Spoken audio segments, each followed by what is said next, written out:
अब हम बात करते हैं यूएमटी के सैमसंग मॉड्यूल की कि यूएमटी के सैमसंग का सेटअप किस तरीके से इंस्टॉल करते हैं, उसके अंदर कौन कौन से फंक्शंस यूज़ होने वाले हैं, कौन से फंक्शंस किस तरीके से काम करने वाले हैं, वो सारे देखते हैं।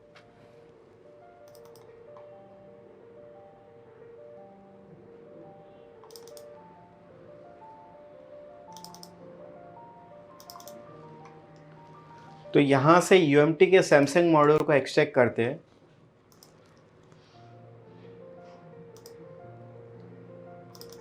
और उसके सेटअप को रन करते हैं।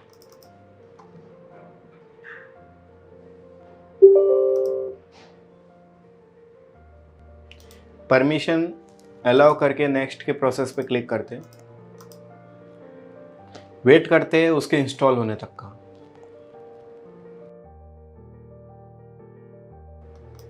तो हमारा सेटअप यहाँ पे इंस्टॉल हो चुका है। अब सेटअप को ऑन करके उसके सारे फंक्शंस को देखते हैं।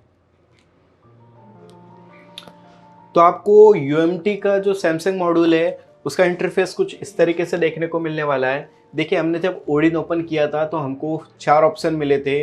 बीएल यानी बूट लोडर, एपी जो हमारे मेन सिस्टम की फाइल है, यहाँ पे सीपी और यहाँ पे सीएससी। तो यहाँ पे भी आपको उसी तरीके से फाइल फॉर्मेट देखने को मिलेगा। अगर आपका 4 फाइल है तो आप बूट लोडर के अंदर बूट लोडर को लोड कर सकते हैं, एपी के अंदर एपी फाइल को, सीपी के अंदर सीपी, और सीएससी की बात करूँ तो आपको एक फाइल के अंदर आपको सीएससी की 2 फाइल मिलेगी, जिसमें एक सीएससी और दूसरी होम सीएससी फाइल रहेगी। तो इन दोनों में से आप यहाँ पे एक फाइल सेलेक्ट करके फ्लैश कर सकते हैं। ठीक है, अगर मैं यहाँ पे फाइल लोड की बात करूँ तो जैसे आप 3 डॉट पे क्लिक करेंगे, यह आपको एक लोकेशन पूछेगा कि आपकी जो फ्लैश फाइल है वो कौन सी लोकेशन पे है। तो हम एग्जाम्पल के तौर पे हमारे पास में सैमसंग की M30s की फ्लैश फाइल है, उसको यहाँ पे लोड करके आपको दिखाते हैं।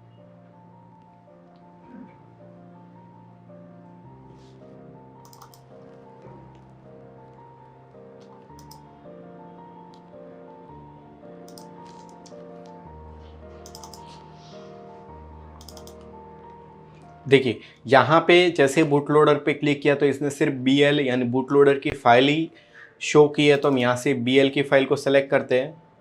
ये पूछ रहा है कि ऑटोमेटिकली यहाँ पे सारी फाइलें लोड हो जाएगी। जैसे हम यस पे क्लिक करेंगे तो यहाँ पे एपी की फाइल एपी के फोल्डर में, सीपी सीपी के अंदर और सीएससी की फाइल सीएससी फोल्डर के अंदर ऑटोमेटिकली सेलेक्ट हो जाएगी। यहाँ से आप मैन्युअली भी सेलेक्ट कर सकते हैं। जैसे कि यहाँ पे सीपी फाइल को अगर हमें सेलेक्ट करना है तो सैमसंग के M30s मॉडल की सीपी फाइल को यहाँ से लोड कर सकते हैं। ठीक है, अब मुझे ईजीली मोबाइल को डाउनलोड मोड के अंदर लेके जाना है। जैसे मैं डाउनलोड मोड के अंदर मोबाइल को लेके जाके यूएसबी से कनेक्ट करूँगा तो डिवाइस मैनेजर के अंदर मेरा कॉम पोर्ट शो हो जाएगा, कनेक्टिविटी का ड्राइवर शो हो जाएगा और मुझे नॉर्मली फ्लैश के बटन पे क्लिक करना है।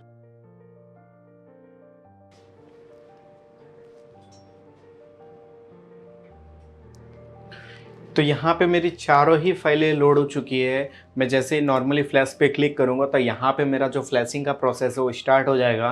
देख सकते हैं यहाँ पे searching for phone not found, यानी कि अभी तक हमने कोई डिवाइस यहाँ पे कनेक्ट नहीं किया है तो ये नॉट फाउंड करके हमको एक नोटिफिकेशन मैसेज दे रहा है। जैसे आप यहाँ पे डिवाइस को कनेक्ट कर देंगे डाउनलोड मोड के अंदर तो यहाँ पे कनेक्टेड करके आएगा और आगे का आपका जो फ्लैशिंग का प्रोसेस है वो स्टार्ट हो जाएगा।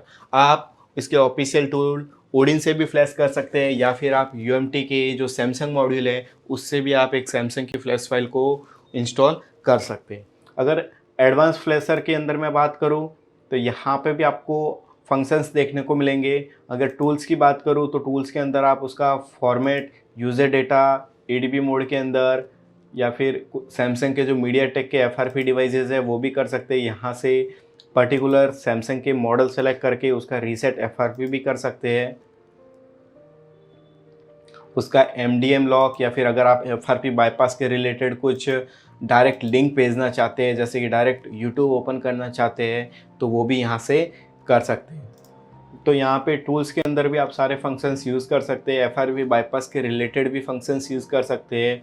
तो मोस्ट ऑफ आपको यहाँ पे फ्लैशिंग के प्रोसेस के रिलेटेड सबसे बढ़िया फैसिलिटीज़ देखने को मिलेगी। अगर मैं टूल्स के अंदर आपको बताऊँ तो इसका FRP बाईपास का प्रोसेस है वो आप MTP मोड के अंदर कर सकते हैं, यानी कि आप डिवाइस को MTP मोड के अंदर कनेक्ट कीजिए और ओपन यूट्यूब पे क्लिक करके जैसे आप एग्जीक्यूट करेंगे तो आपके उस डिवाइस के ऊपर एक लिंक ओपन हो जाएगा। जैसे आप उस लिंक को ओपन करके क्लिक करेंगे तो आपका जो डिवाइस है डायरेक्टली यूट्यूब पेज को ओपन कर देगा। यहाँ से काफ़ी सारे ऑप्शंस आपको देखने को मिलेंगे, जैसे कि ओपन मैप्स करके आप लिंक सेंड करेंगे तो मोबाइल की स्क्रीन पे जो लिंक को ओपन करेंगे वो आपका मैप को ओपन कर देगी। यहाँ से आप कस्टम लिंक को भी भेज सकते हैं। यहाँ से इनेबल ADB भी कर सकते हैं आप MTP मोड के अंदर। अगर मैं बात करूँ FRP बाईपास के मेथड के अंदर तो 2023 तक के जो सिक्योरिटी पेज थे उनके अंदर FRP बाईपास भी आप कर सकते हैं। अगर आपके पास में कोई USA का मॉडल है जो कि लेटेस्ट सिक्योरिटी 2024 के बेसिस पे है तो उसका भी आप यहाँ पे FRP कर सकते हैं। मोस्ट ऑफ इसके अंदर फ्लैशिंग और FRP बाईपास के रिलेटेड आप फंक्शंस यूज़ करते हुए देखने को मिलेंगे।